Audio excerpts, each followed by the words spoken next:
ایک گاؤں میں بچوں کی ایک خوبصورت دنیا تھی۔ یہ دنیا ایک پرچھائی کی طرح تھی جو آسمان میں لٹکی تھی۔ اس دنیا کی مخصوص باتیں یہ تھیں کہ جو بچہ اس دنیا میں داخل ہوتا وہ اپنی خواب کو حقیقت بنا سکتا تھا۔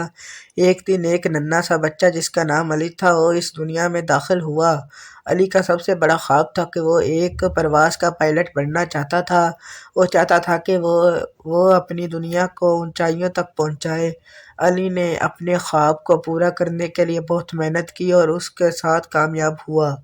وہ کل پائلٹ بن گیا اور اپنی دنیا کو اونچائیوں تک لے گیا۔ لیکن یہ کہانی صرف علی کی نہیں تھی۔ اس دنیا میں دوسرے بچوں بھی اپنے خوابوں کو حقیقت بنا رہے تھے۔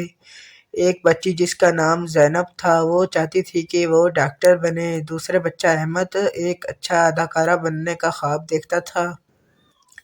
یہ دنیا دیکھنے میں تو چھوٹی تھی مگر خوابوں کی قدرت ان کو بڑا بنا دیتی تھی۔